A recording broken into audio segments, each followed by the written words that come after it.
One of the next steps that I had to do here in my workshop is just putting the CNC back together. And to be able to do that, I had to build this workbench. This is the base, and I got the top.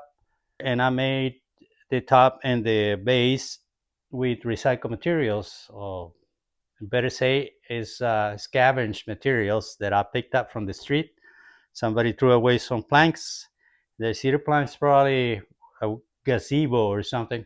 So they just threw them away. They look pretty bad, but I put them on the planer, and I was able to salvage the planks. Because you go to Home Depot, try to buy boards that size, they're pretty expensive. So in this case, I think I helped the environment and I helped my pocket. All of this is part of the cedar planks that they threw away, or somebody threw away. And here is the tabletop, which I got these planks here glued. And this one's a slightly different because I didn't have enough to make it wide enough.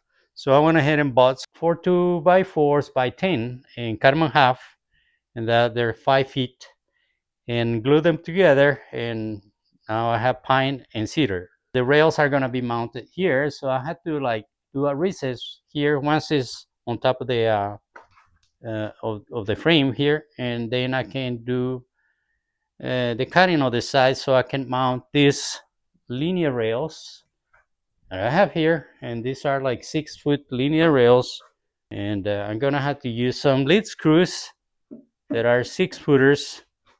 So I got these 6 foot lead screws that I use in a machine that was big. So these lead screws that I've been using on these machines, they're 5 starts. That means they got 5 threads, and those 5 threads will allow it to move for every 2 turns 1 inch.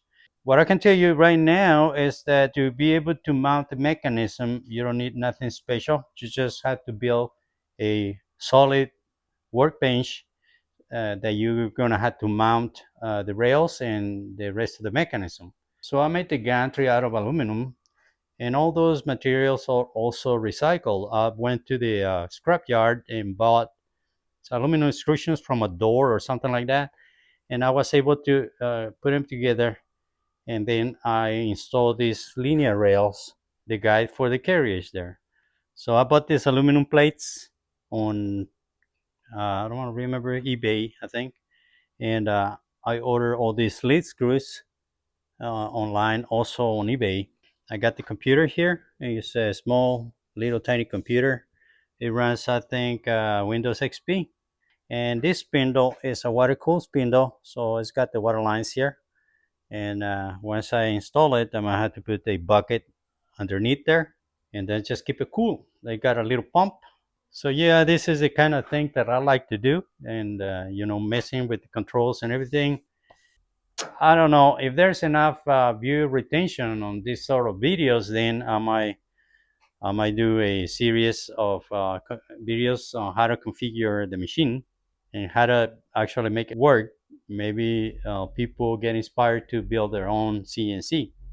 Nowadays, it's easier than before because there's so much information out there on YouTube that you can actually build something just watching other people's videos. And, if you have any questions of what I do here, please shoot them down on the comment section, and then I'll be happy to answer it. So thank you very much for watching. If you like the video, please give it a like.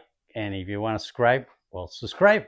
I'll see you in the next one. Thank you very much. Bye bye.